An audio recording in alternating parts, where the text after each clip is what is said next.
He was been in David Mamet's films. He did the opening narration for Magnolia. I met him because he did the opening narration for The Brothers Bloom, a movie I made. He passed away right before we made the movie, but he was supposed to play the part that Emmett Walsh played of the security guard in this. And so if you look in that security shack, we kind of photoshopped a picture of Ricky as the old groundskeeper with like a rifle and a dog, and it's stuck to the fridge with a magnet. So you can spot Ricky Jay in the movie. I'm reminded that I feel like Don Johnson is a kind of subtle standout. What I love about all the actors too in this, I think, is that everyone's playing they're all bonkers, but so subtly. And I feel like that's the talent to obviously your direction and their abilities. Was there something that surprised you or pleasantly surprised you about Mr. Johnson? Well, Don Johnson, what can one say? He was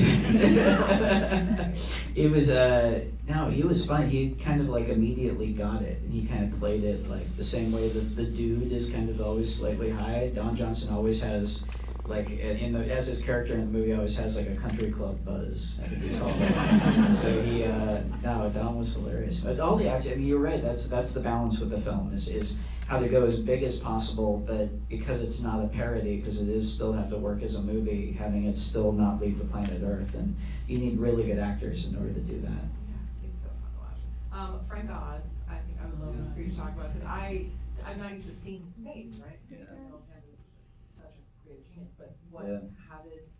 Well, so I became friends with Frank when we were doing the Yoda scene in The Last Jedi, and we stayed close. And pause. Can you do that sentence? As I was saying that, just an all-time thing. What can you say? It's amazing. And Frank is also the loveliest guy in the world. And besides being obviously Yoda and Miss Piggy and having been there from the start with the Muppets, Frank is also an incredible director. Dirty Rotten Scoundrels is one of the best con men movies of all times. Little Shop of Horrors, I think, is one of the all-time great musical adaptations. To be friends with Frank, is something I value so much in life. And I asked him, I grew up watching him pop up in these little roles in the Blues Brothers and as a kid, so I thought, Frank, come on down, you'll play the lawyer, it'll be fun. And I didn't realize until he got on set how generous and gracious he was in agreeing to do it, because I realized he really doesn't enjoy doing it.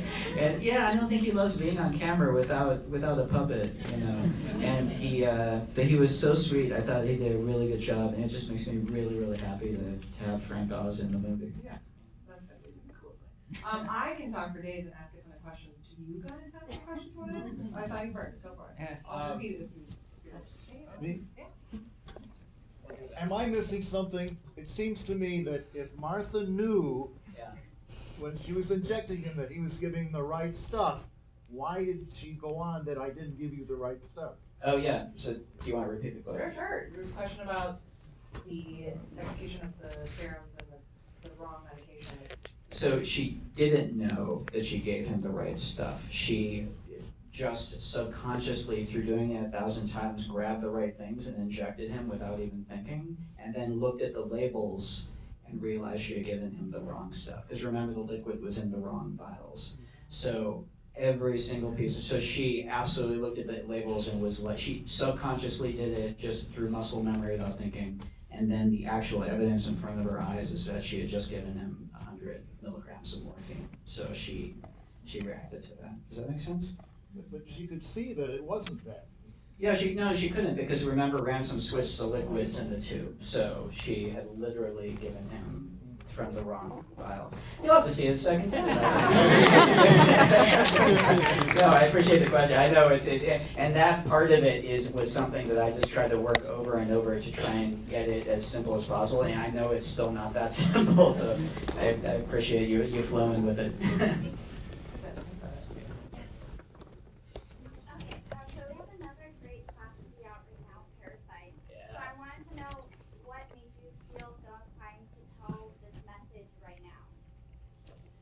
Yeah, the question is about Parasite, which is an incredible movie. If anyone here hasn't seen Parasite, it's movie of the year. It's amazing. And about how that movie also kind of looked at issues of class and how and why this one does as well. Yeah, this is something that, I mean, I've been thinking about this movie for about 10 years. I'd had the basic idea about 10 years ago. And so, and there's something about the murder mystery genre that is uniquely suited to looking at class. If you look at Agatha Christie's work, you look at Gosford Park, which is a great example of that. Yeah, I think because the murder mystery, by its very nature, it creates a little microcosm of society, this contained group, and then through all the suspects, you're getting a cross-section of that society from the high to the low, and then investigating their relationship with the top of the power pyramid. And so because of that, it's something that by its very structure and nature is ideally suited to investigating class. Now what's interesting to me is the whodunit is usually done in the context of a period piece, because it's usually an Agatha Christie thing, so it's usually disconnected from our present time, and B, it's usually in Britain, because again, it's usually an Agatha Christie adaptation. And we as Americans kind of can be a little haughty and think, oh, those British with their upstairs, downstairs nonsense. And so the idea of taking this thing that was a great X-ray machine of that stuff and applying it to America in 2018 seemed like that could, in addition to being very entertaining, also kind of yield some interesting things. Go back. Yes. Sir, great session. Still a very similar question regarding the plot. My question is, does Harlan knows that he is doing the right stuff? Because I'm curious, if he don't know, he thinks he got some drugs, then how can he know the report won't reveal the fact? There's a little conflict for me. Yeah, that's a good question. The question about Harlan knowing that he's doing the right. Yeah, so Harlan has just, this is how, in my mind, this is how it works. And to me, this makes sense. And it may or may not, you may or may not buy this. But for me, Harlan has just been told by his nurse and shown the vials and shown, I just injected you 100 milligrams of this, which is morphine.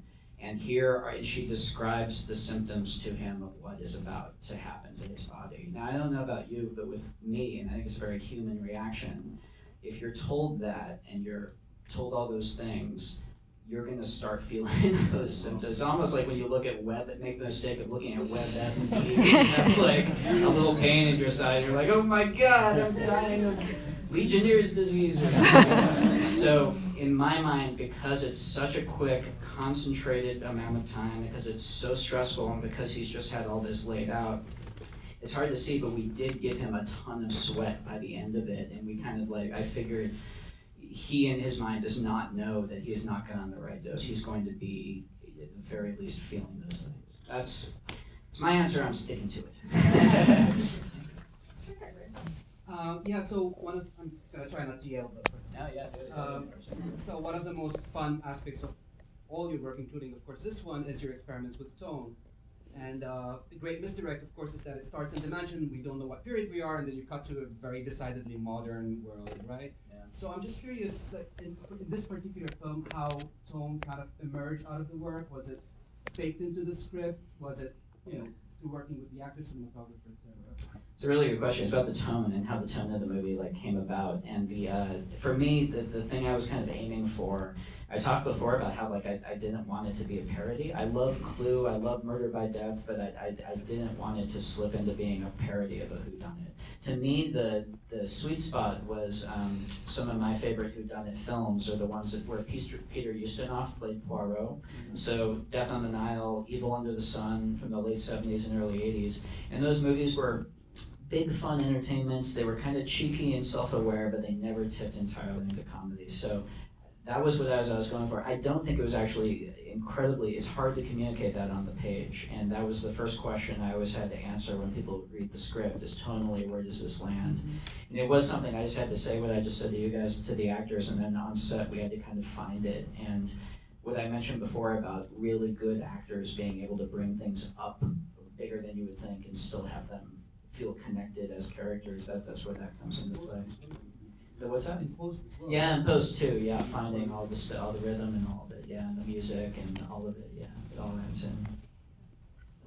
I'm sorry, I'm gonna ask one. Which scene was the most difficult or longest?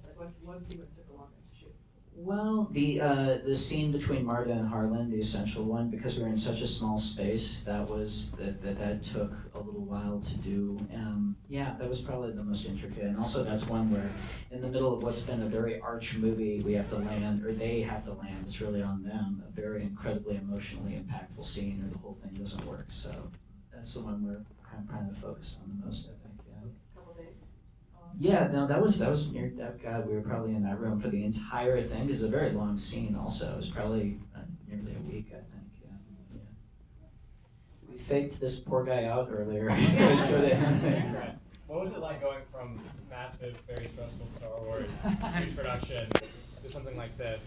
Almost one location, smaller budget, smaller crew. Star Wars is stressful? Yeah, the question is, was it going from like a big production of Star Wars to something like this? The answer, I mean, it's weird to say, like, it didn't feel like, oh my God, thank God I'm out of that big machine and back into something real. It did not feel that connection did not feel like that at all. It was nice to move faster, you know? It was nice to just, because Star Wars was literally 4 years of process, soup to nuts, whereas this we got done literally all in 1 year. So that felt good, but I don't know, Star Wars, I think I had a really blessed experience making the Star Wars movie I made. I had a really beautiful experience making it. It is in some ways a big machine, but it's also something where at the heart of it, when you're doing the real work, it is very intimate and personal, and it's not very different from doing any other kind of movie. You're still just trying to make the scene land with the actors and trying to tell your story. So it's less different than you would think, I guess. Yeah, I don't know if that makes sense, but yeah. I want to go way back. I see the white long sleeve shirt. Yes. Yes. Hi. First of all, I just want to say this because I don't know when I'd ever get to, but I love the video that you did for Oh Baby. It's like Thank you. LCD sound system video. Yeah, Thank you. it rules. My question is, so I imagine writing a movie that is essentially like a murder mystery novel, like requires a lot of a lot of research. What was that process like? Like, what did you read? What writers did you take from? I know you're talking about Agatha Christie a lot. Yeah, Christie, did everyone hear the question? Just kind of like, what did I read? What research did I do? Because I grew up reading Agatha Christie, because I'm just a whodunit junkie also, I didn't have to go and do any real specific research for this. It was more about just kind of, I don't know, just kind of like figuring out, just thinking about the big soup in my head of all that stuff that I love and figuring out, trying to boil down to its essence what the stuff is I love about it and figure out how to really get that on the screen. So it was less about digging into specific sources and doing research and more about just kind of investigating my own lifetime love of the genre and trying to kind of boil that down to its essence, I guess. We did some research with a home nurse, with a caregiver, and I did some cop research with this also to make sure we weren't being absolutely silly in how the detective and trooper interacted with the case. But in terms of whodunits, though, yeah. And Christie is the big one for me. I love Dorothy Sayers, I love John Dixon Carr, but for me, Christie is the one I started with. Would you ever do an Agatha Christie adaptation? I don't know. It's really fun just making them up. Yeah, I don't know. I don't know. I love the Brano one, actually. I'm really looking forward to Death on the Nile. I'd like to, yeah, it's going to be, it's such a good story. It's gonna be great. But everyone go see the Ustinov before that one. Or I don't know, is that an asshole thing to say before the next one? Because I love the Ustinov one so much. I'm sure Brano's will be different and great also, but yeah. We should all see the classic, right? Yeah. Someone else back. Yes, you said. So having now done, like a noir film, a large space opera, detective whodunit, what genres would you like to explore next? What do you see yourself going into? Yeah. What genre should he explore next, or does he want to explore next? Yeah, I keep talking to my composer about doing a musical. Do it? Yeah. Yay! In fact, I have a crazy idea for a musical. I guess I can pitch it here. So I was thinking of, this is going to be wild though, I was thinking of doing a musical adaptation of Andrew Lloyd Webber's musical Cats. I kind of had my head in a hole for the past year, so I haven't really come up and really thought about how the market would take it, but I decided to... What? What's this? Breaking my heart. I'm so excited for Cats.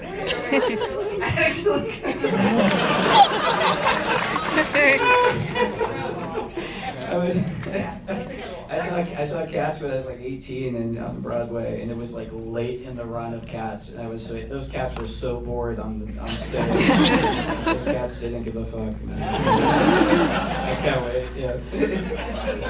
I think one of the things that I respect so much about Rian Johnson in general is like you're such a supporter and cheerleader for film in general, and I think following Ryan on Twitter, if you don't already, is such a joy because I mean I'm a reporter, I should know all this stuff, but I feel like I learned from Ryan just because his enthusiasm is so infectious. So please follow him on Twitter because he doesn't only promote his own stuff, even though he totally could. I really try not to, and I apologize to anyone who follows me that the past 2 months I've been just squawking about this all the time. I know it's gonna, but yeah. Yeah, I love, and there's so many good movies out right now. I'm so happy you mentioned Parasite. But The Lighthouse is amazing. Lighthouse, oh my God.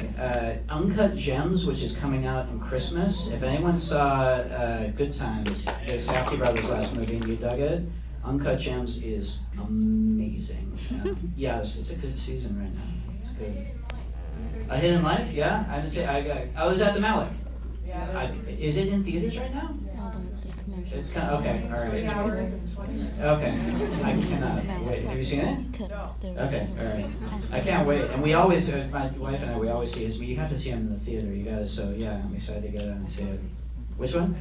Atlantis. Yeah, my wife just telling me we gotta see that too.